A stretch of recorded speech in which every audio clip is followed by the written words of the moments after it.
Shalom pessoal, nesta semana nós temos a Parashat Vayera, uma Parashat que contém alguns acontecimentos inesquecíveis, tais como a recuperação do Brit de Abraham Avinu e também a destruição da cidade de Sodoma e dentre outras que estão nas redondezas.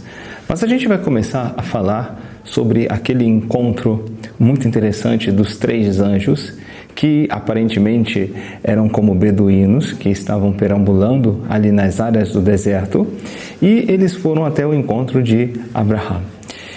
Abraham estava num dia em que adultos que fazem, vamos dizer, Brit Milá, eles sentem muita dor. É o 3º dia. Parece que é um dia cientificamente que se trata da recuperação. Tá? Então era um dia que estava com muita dor.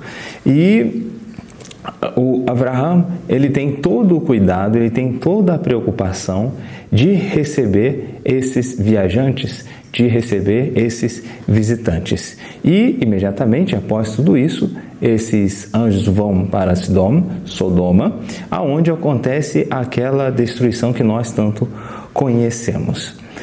A Torá junta esses 2 acontecimentos porque eles trazem uma ênfase de uma lição gigantesca, tá? E essa lição, ela se refere a receber convidados. Abraham foi um homem perfeito para o cumprimento desta mitzvah. Ele coloca naquele momento em risco até mesmo a sua própria saúde, já que ele está em recuperação, vamos dizer que de uma cirurgia que ele mesmo fez em si. Então imagina só como está a situação de Abraham. Ele está se recuperando e ainda assim ele está preocupado em receber bem os seus visitantes. O contrário de Sodoma, é totalmente divergente do que Abraham pensava. Ainda assim, Abraham, com tanta dor, não poupou nenhum esforço para que pudesse receber as pessoas. Abraham os tratava super bem. Pelo que, ao contrário de Sodoma, era como se as pessoas eram descartáveis. E, além do mais, aqueles que ajudassem os visitantes, essas pessoas eram até torturadas. Pessoas que ajudavam, os visitantes, e até mesmo pobres e até necessitados, elas eram torturadas e até mesmo levadas à morte. Então aqui é uma situação totalmente divergente em relação a Abraham, um contraste gigantesco.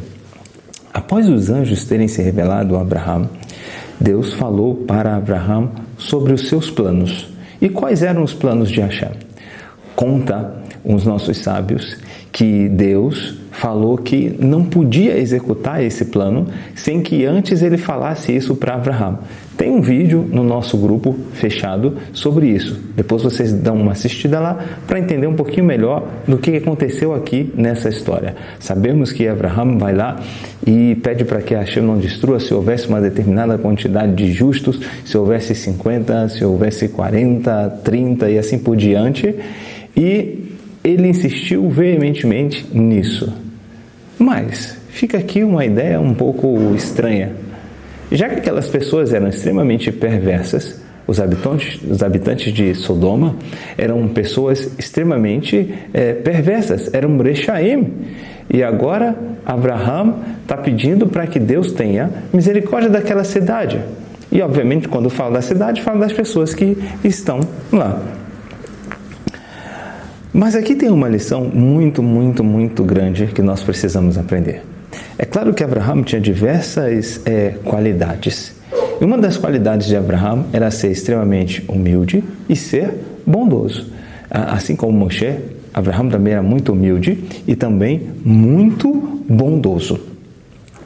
Vale destacar o seguinte: já que essa é uma qualidade de Abraham, nossos sábios ensinam que muitas vezes, quando eu ou você nós temos uma determinada qualidade, nós somos mais duros com as outras pessoas que não possuem essas qualidades como as nossas. Por exemplo, nós somos mais rigorosos no julgamento em relação à fraqueza dessas pessoas sobre a qual nós superamos. E daí a gente tende a julgar a pessoa de forma desfavorável. Diferente de Abraham, sabendo que ele mesmo tinha essa característica de bondade, de Hesed, ele não deixou o seu Yetzer Hara ser mais forte do que ele e não julgou rigorosamente aqueles habitantes de forma dura ou rigorosa, ou tão forte, ou implacável, ou impaciente, já que ele tinha tanta essa qualidade. Ele não fez esse julgamento para os habitantes daquela cidade. Embora os atos dos habitantes de Sodoma eram totalmente detestáveis, e ainda assim o Abraham se preocupa com o bem-estar dessas pessoas. Muitas vezes o que acontece é que nós também acabamos impondo, os nossos próprios padrões, as nossas próprias maneiras, de encarar as situações. Diferente, Abraham não impôs nada sobre ninguém. Das qualidades que ele possuía, Abraham não impôs sobre nenhum indivíduo. Isso seria muito, muito duro, assim como eu citei o exemplo anterior, como os sábios ensinam.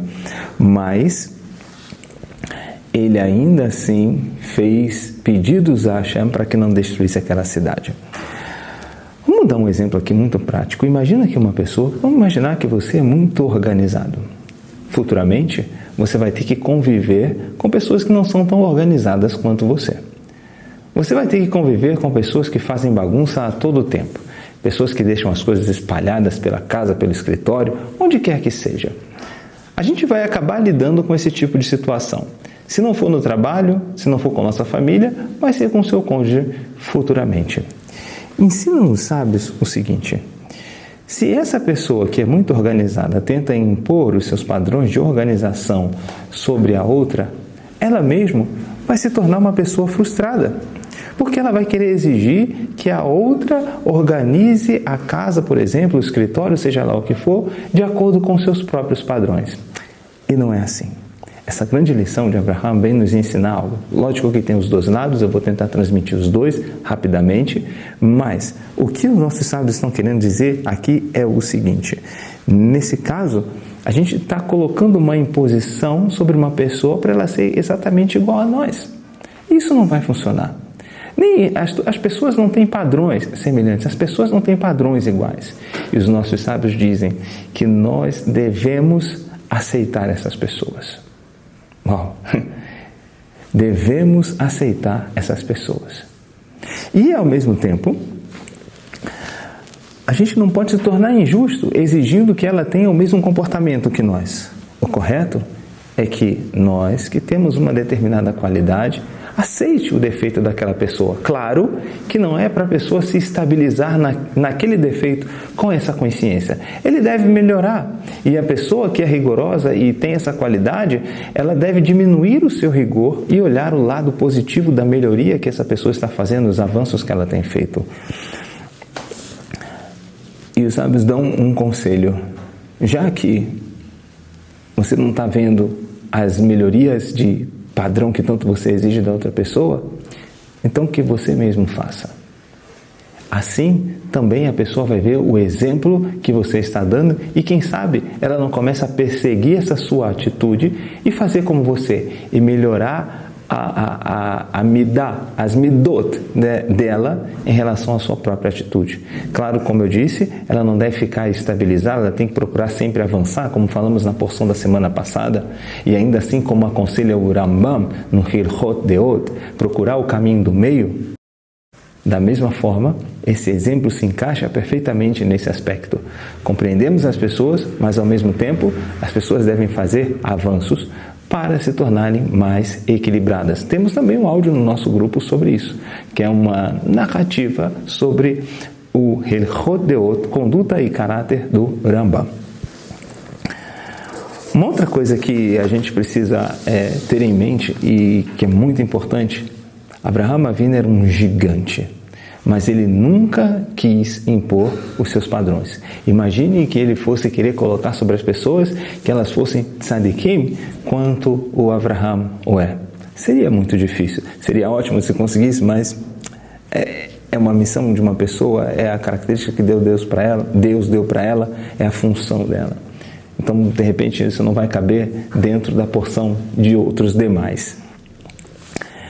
Uma grande lição que é dita aqui é o seguinte: Abraham sabia que não é um objetivo correto nos tornarmos grandes aos olhos de Deus e, ao mesmo tempo, nos tornarmos desagradáveis em relação às pessoas. Uma coisa que é muito simples também de entender, mas na prática é um pouco complicado, tá? Sempre tem esse lado, a gente vai sempre observar isso, é que quando se fala de Hesed, quando se fala de bondade, o nosso intelecto ele entende de uma forma, mas as nossas emoções elas vão entender de uma outra maneira. No fundo, às vezes a pessoa quer fazer um ato de bondade, mas ela quer fazer um ato de bondade que tenha limite, desde que não perturbe o seu descanso, não tire o seu sono, desde que não mexa tanto no seu bolso, não mexa tanto no seu dinheiro. As pessoas querem impor limites quando se fala de bondade. Mas, na prática, se bondade ela está ao nosso alcance, nós fazemos. Eu consigo fazer assim? Ok, eu vou fazer. Mas será que isso é realmente o que Deus espera da gente? Ou será que Deus espera que a nossa bondade esteja conectada de acordo com o nosso potencial? A resposta está aqui em Miqueias 6:8, onde diz o seguinte: o que Deus exige de vocês é que façam justiça e tenham ahavat chesed, amor pela bondade. Tem duas coisas aqui interessantes. Uma, a Torá está falando sobre chesed e bondade. O profeta agora está dizendo sobre ahavat chesed, ou seja, amor pela bondade.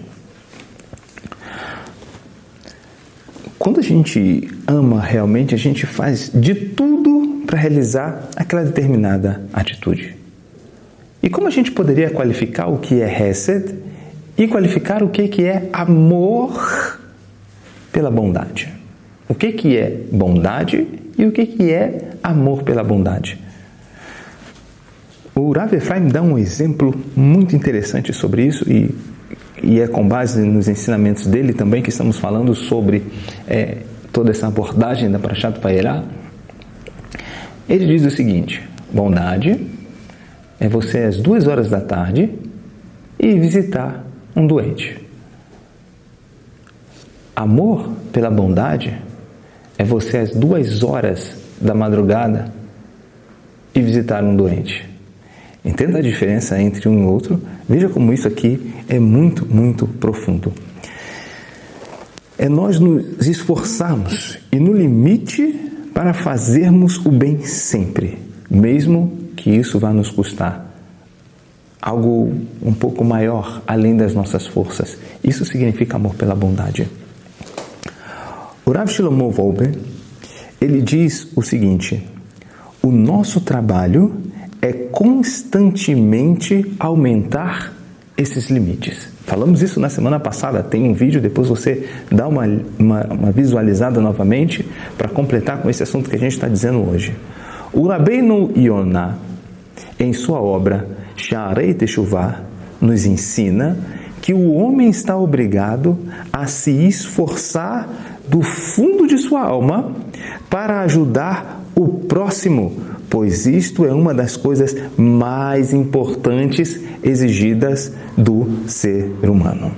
O Rav Chaim Volokziner, ele ensinava constantemente a importância de se preocupar com os outros.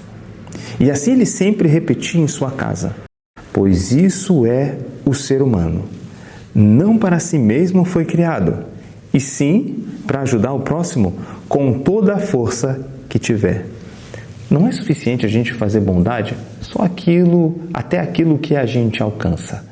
Bondade de verdade, ela está relacionada além dos nossos limites. Amor pela bondade é ir além dos nossos limites e nos esforçarmos para fazermos sempre um pouco mais. Tenha em mente o exemplo de Abraham Avinu. Talmud Sotah 10a traz duas opiniões sobre o que significa o termo Eshel. De acordo com uma opinião, foi um pomar que Abraham plantou para dar dessas frutas para os seus convidados. Mas uma outra opinião traz um conceito que eu posso considerar muito mais profundo e vamos dizer que um conceito completo. A palavra Eshel são as iniciais de Achilá, comida, Shitiá, bebida, e Liná, descanso. Isso significa que Abraham havia construído para seus convidados como se fosse um hotel, um local de uma hospedagem completa, aonde os seus convidados eram servidos com muitas honrarias e servido com grande alegria. Abraham fez questão de, quando aqueles anjos chegaram, de recepcioná-los da melhor maneira possível. Abraham tem grandes qualidades e que são muito destacadas, mas a Torá enfatiza justamente o que esse fato transmite para nós de especial. Além de todos os outros atos de bondade que Abraham havia realizado, a Torá traz uma ênfase muito interessante sobre esse. O Rav Yaakov Kanievsky, ele explica o seguinte: a Torá está nos transmitindo um importante princípio no cumprimento das mitzvot, em especial essa mitzvah de realizar bondade, de realizar chesed. Atualmente existe algo. Às vezes, quando uma pessoa está passando por um tipo de dificuldade, está passando por uma aflição e ela precisa de ajuda, muita gente, infelizmente, acaba se esquivando para ajudar esse necessitado. E até colocando uma certa dificuldade. Não falo só para uma pessoa, falo até para uma instituição, falo até no seu dia a dia. A gente às vezes, não vai dar para mim fazer, vou dar a chance de outra pessoa fazer esse ato de bondade.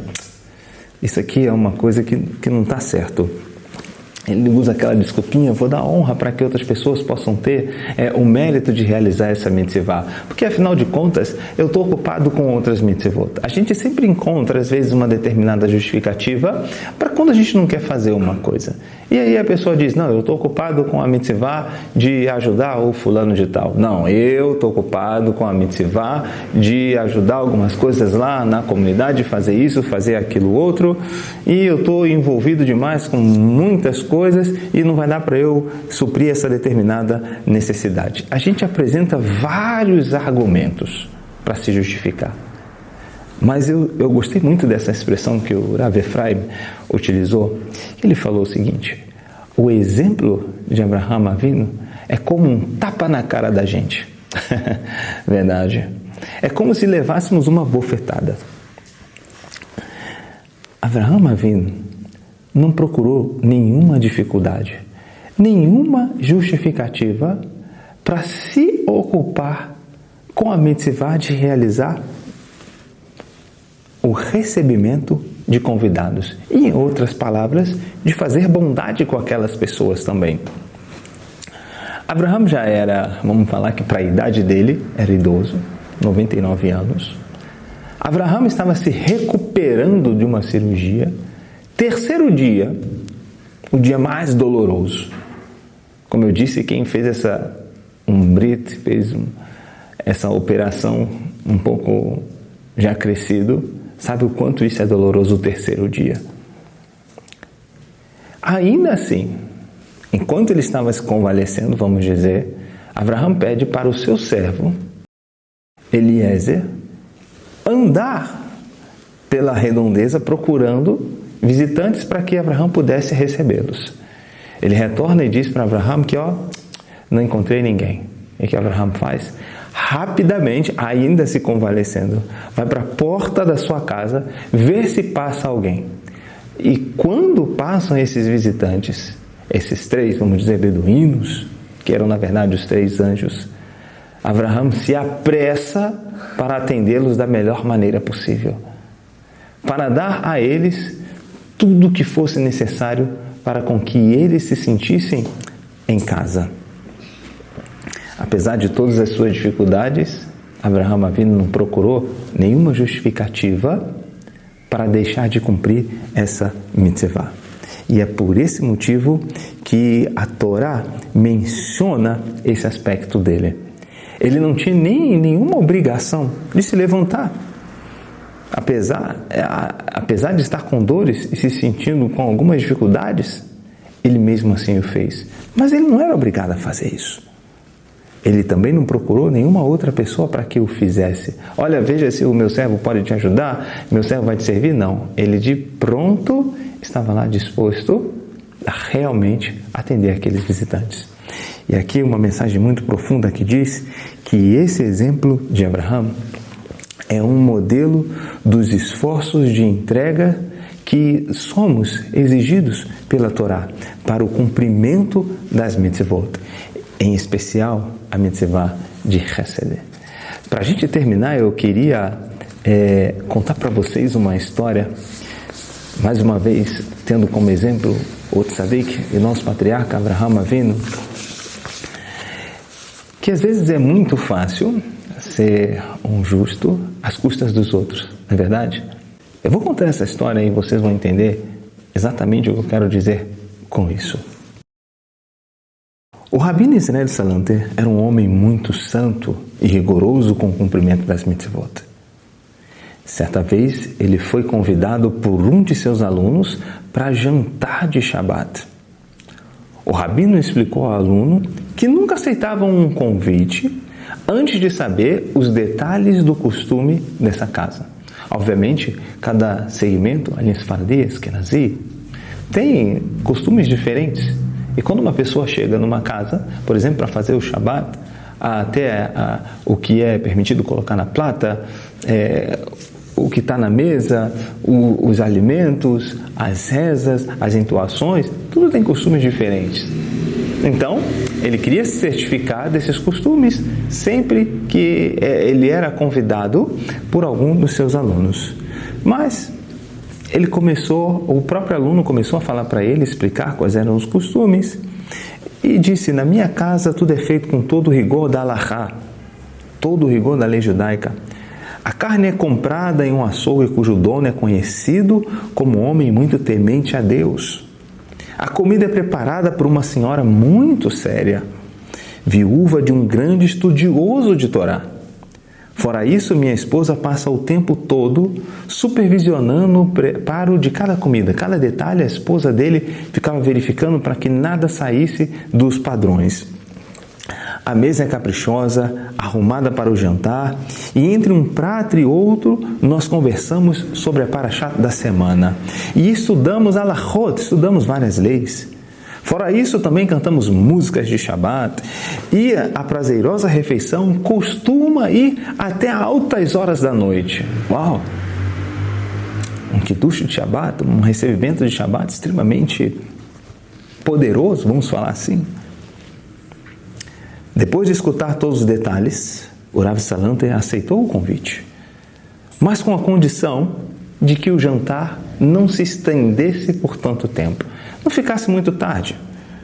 O aluno atendeu o pedido do rabino. O que ele fez? Acelerou bastante o jantar e bem cedo eles já estavam fazendo a reza final, já estavam fazendo Birkat Hamazon. Após a reza, o aluno virou para o Rav Salanter e perguntou: e então, Rav, o senhor encontrou alguma falha no meu Shabat? O aluno estava ali preocupado para que o Rav pudesse, vamos dizer assim, dizer: olha, teu Shabat está... O Rav Salanter não responde nada para ele. Uau, que golpe duro. Ao invés disso, pediu para chamar aquela cozinheira, a viúva, aquela que era a viúva de um grande estudioso de Torá. Quando ela chegou na sala, o Rav Salanter pediu perdão por tê-la cansado mais do que o normal, ao mudar os costumes da casa e acelerar a refeição. A cozinheira abriu um sorriso e disse: ao contrário, Rabino, que você seja abençoado e possa passar todas as refeições de Shabat aqui nessa casa. Todo Shabat a refeição costuma ir até muito tarde. Eu trabalho o dia inteiro, começo cedinho de manhã e chega um momento que as minhas pernas latejam e o cansaço me consome. As mulheres sabem muito bem disso, que passam a sexta-feira todinha só se dedicando às coisas de Shabat, preparação do Shabat. Mas hoje, disse aquela senhora viúva, graças ao Rabino, eu poderei voltar cedo para casa e descansar um pouco. Quando escutou essas palavras, o Rav Salanter virou para o seu aluno e falou: aqui está a resposta da tua pergunta. Seu Shabat é realmente muito bonito. Mas é isso que Deus quer? Uma mitzvah às custas da saúde de uma viúva? O seu Shabat somente será bom quando for bom para todos também. Muitas vezes temos tanta sede de crescer que esquecemos de olhar em volta para nos certificar de que nós não estamos pisando em ninguém. Possamos aprender também dentro dessa história com um grande exemplo do nosso patriarca Avraham Avinu. Shabbat Shalom, tudo de bom para vocês.